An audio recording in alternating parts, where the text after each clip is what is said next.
Aphorism 119 के footnote में doctor Hahnemann ने यह कहा है कि in homeopathy there can be no surrogates, यानी कि होम्योपैथी में कोई सब्स्टिट्यूट्स या विकल्प नहीं है। किसी पेशेंट के लिए अगर आर्सेनिक परफेक्ट सिमिलिमम है तो जो काम आर्सेनिक कर सकता है वो कोई और रेमेडी नहीं कर सकता। अब इसका मतलब ये निकलता है कि हर एक केस में परफेक्ट सिमिलिमम सिर्फ एक होता है और उस एक परफेक्ट सिमिलिमम तक पहुंचना ही एक सच्चे होम्योपैथ की चुनौती है। यानी सरल भाषा में एक केस को अगर 10 लोग व्यक्तिगत रूप से यानी इंडिविजुअली वर्कआउट करें तो सारे 10 लोगों को एक ही रेमेडी आनी चाहिए एज द इंडिकेटेड वन। पर क्या प्रैक्टिकली ऐसा होता है? फेसबुक के ग्रुप्स में अगर आप ध्यान दो, जहां किसी ने कोई रेमेडी सुझाव पूछा है तो एक लंबी लिस्ट तैयार हो जाती है।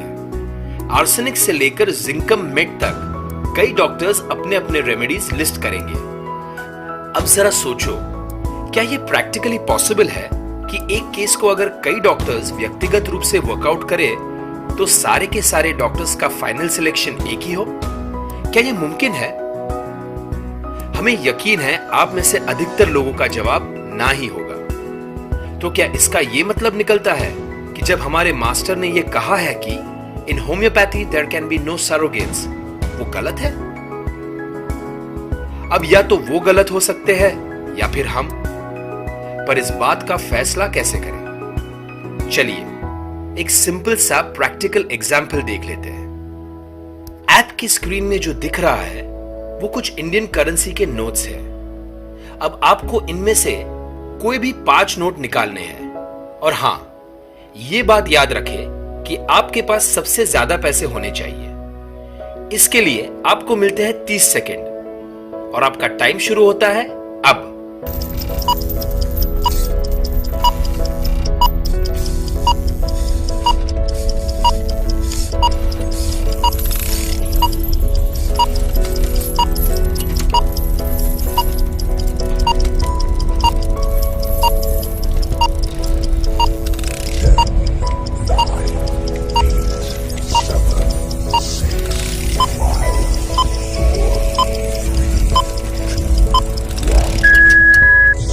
हमें ये पूरा यकीन है कि आप सब लोगों के पास 5,100 रुपए होंगे, क्योंकि आप सबसे पहले 2,000 का नोट पिक करेंगे, फिर एक और 2,000 का, फिर 2 500 के और फिर एक 100 का।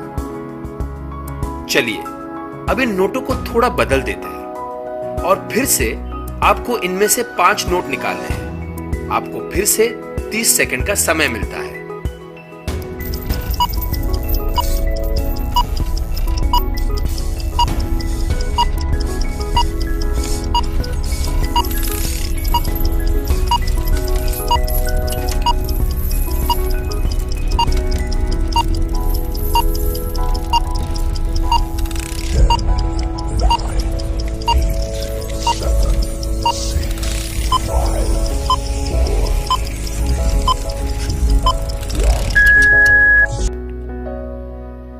अब आपके पास कितने पैसे होंगे?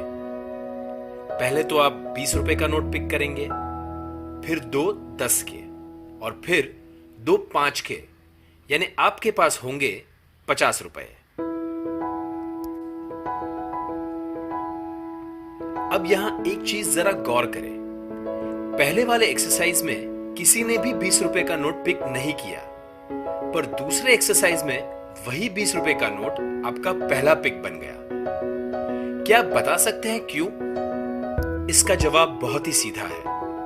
पहले एक्सरसाइज में जो ऑप्शंस आपको दिए गए थे उनमें 20 रुपए का नोट का मूल्य या वैल्यू कम था, मगर दूसरे एक्सरसाइज में जो भी ऑप्शंस आपके पास थे उसमें 20 रुपए का नोट का मूल्य या वैल्यू सबसे ज्यादा था।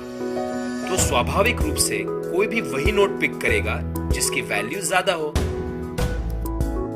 जिस तरह हर एक नोट का एक वैल्यू होता है, बिल्कुल उसी तरह हर एक सिम्टम का भी एक वैल्यू होता है। इस एक्सरसाइज में जैसे आपने सिर्फ वही नोट पिक किया जिनकी वैल्यू ज्यादा थी, उसी तरह एक केस में केस टेकिंग के बाद आपको जितने भी सिम्टम्स मिले हो, अगर उसमें से टोटलिटी फॉर्म करने के लिए कोई 5 या 6 सिम्टम्स चुनना पड़े तो आप सिर्फ वही सिम्टम्स चुनोगे जिसकी उस केस में ज्यादा वैल्यू है, जिससे ये होगा कि सारे लोग अगर एक केस को व्यक्तिगत रूप से भी वर्कआउट करें तो अंत में जब टोटलिटी फॉर्म होगी सबके पास एक ही सिम्टम्स होंगे।